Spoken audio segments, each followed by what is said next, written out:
پاکستان کی نہیں پوری دنیا کی سب سے بڑی اور عظیم دینی درسگاہ جامعۃ الاشرفیہ، اس کے جو بانی تھے حضرت مفتی حسن عمر دسری رحمۃ اللہ تعالی علیہ، ان کا یہ واقعہ جو ڈاکٹر آپریشن کرنے والا تھا اس نے بھی لکھا، اور مشہور ایک رائٹر گزرا اشفاق صاحب، اس نے بھی لکھا، اس کی بیوی بانو قدسی نے بھی اپنی کتاب میں لکھا۔ میں دنیا دار لوگوں کا حوالہ دے رہا ہوں کیونکہ آپ علماء کو تو سمجھنے کچھ نہیں نا۔ ہاں اشفاق صاحب کا تو ضرور پڑھیں گے آپ، ان کی کتابیں بانو قدسی کی بھی پڑھیں گے، تو انہوں نے لکھے یہ واقعہ جو میں آپ بتانے لگا کہ حضرت مفتی حسن رحمۃ اللہ تعالی علیہ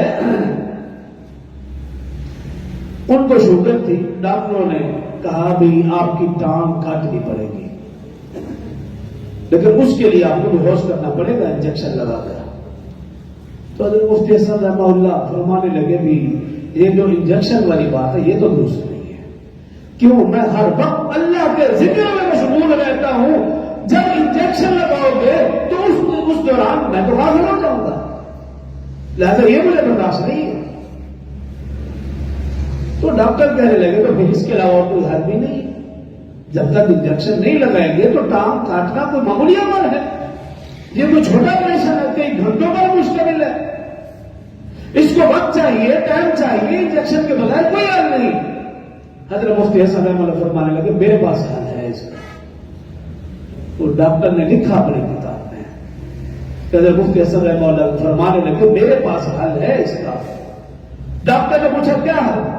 فرمایا کہ میں رومال اپنے چہرے پر لے کر اللہ کے ذکر میں مشغول ہو جاتا ہوں، تم اپنا کام شروع کرو، اور جب کام کر چکو تو مجھے آواز دے دینا تو میں اٹھ جاؤں۔ اور وہ ڈاکٹر اپنی کتاب میں لکھتا ہے، اشفاق صاحب لکھتے ہیں، بانو قدسی لکھتی ہے، ان کی کتابیں پڑھنے والی ہیں، اس لیے میں بار بار نام لے رہا ہوں،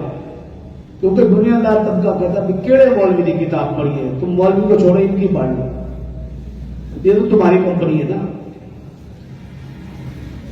تو حضرت مفتی حسن رحمہ اللہ نے پھر ایسے کیا، رومال اپنے چہرے پر لیا اور اللہ کے ذکر میں مشغول ہو گئے۔ ڈاکٹر نے سمجھا کہ یہ مولوی ہے جیسے عام مولوی ہوتے ہیں، تھوڑا سا ہلایا جلایا، سرنج بھی لگائی بھی ان کو ہلے حرکت کرے تاکہ ہم کہہ سکیں بھی یہ مشکل ہے، لیکن کچھ بھی نہیں، وہ اللہ کے ذکر میں مشغول ہے۔ جب ڈاکٹر نے تسلی کر لی بھی کوئی بھی حرکت نہیں ہو رہی تو پھر ٹانگ کا آپریشن کیا، کاٹا، کئی گھنٹوں پر مشتمل تھا۔ وہ ڈاکٹر لکھتا ہے کہ میں یہ دیکھ کر حیران اور دنگ رہ گیا،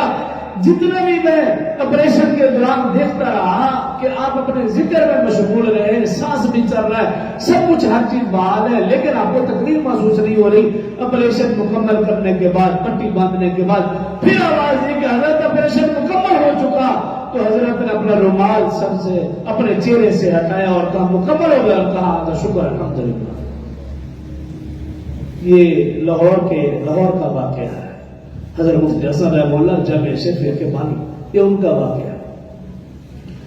تو ان حضرات کی نماز اور ان کا ذکر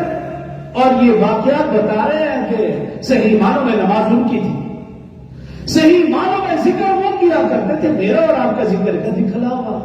ریاکاری یا اپنے فائدے کے لیے بھی، یہ پڑھوں گا تو مجھے یہ فائدہ ہوگا، یہ پڑھوں گا تو میں فلاں بیماری سے بچ جاؤں گا، یہ پڑھوں گا تو نظر بد سے بچ جاؤں گا، یہ پڑھوں گا تو یہ فائدہ ہوگا۔ میں اور آپ اللہ کا ذکر یا قرآن پڑھتے بھی ہیں تو اپنے مقصد اور مفاد کے لیے، اللہ کی رضا کے لیے نہیں۔